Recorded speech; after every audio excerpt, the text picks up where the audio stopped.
Hello everyone. Hello.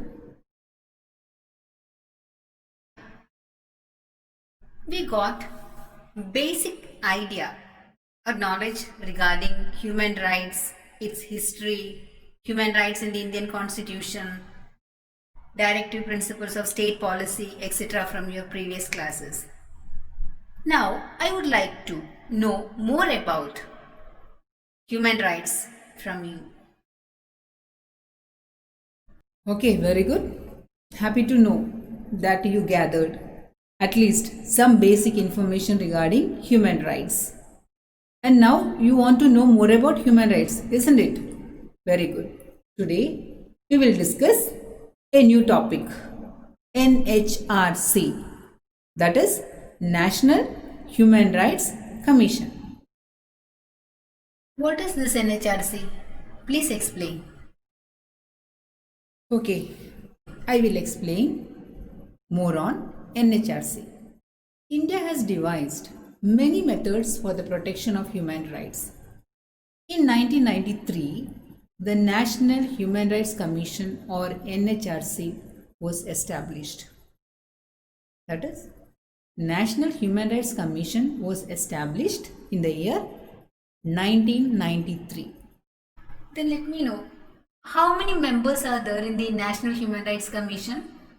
The National Human Rights Commission includes 6 members and a chairman, retired judge or in service of the Supreme Court or High Court are appointed as a chairperson of the commission.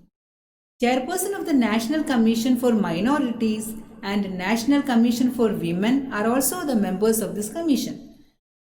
Additionally, 2 experts who have worked in the field of protecting human rights are also included as the members of the commission. Who is appointing these members of NHRC? Appointment of NHRC. The chairperson and the members of the NHRC are appointed by the President of India on the recommendation of a committee consisting of the Prime Minister, who is the chairperson, the Home Minister, the leader of the opposition in the Lok Sabha, the leader of the opposition in the Rajya Sabha, the Speaker of the Lok Sabha, the Deputy Chairman of the Rajya Sabha. These are the committee members who are constituting or appointing the NHRC team. Okay. Could you explain the functions of NHRC? Coming to the functions of NHRC, the National Human Rights Commission performs many functions. Very important one, the first one, promote and protect human rights. Next, review the factors or difficulties that inhibit the enjoyment of human rights. Next one, submit to the minister any opinion, recommendation, proposal or report on any matter concerning the promotion and protection of human rights. Next one, prepare reports on the national situation with regard to human rights in general and on more specific matters. Next one, inform the minister regarding situations of violation of human rights and advise the ways to end such situations. Next one, promote and ensure the harmonization of national legislation and practices with the international human rights instruments to which Mauritius is a party and their effective implementation. Next one, cooperate with United Nations and other organizations in the United Nations system, the regional institutions and the national institutions of their countries that are competent in the areas of the protection and promotion of human rights. Next one, assist in the formulation of programs for the teaching of and research into human rights and take part in their execution in schools, universities and professional circles.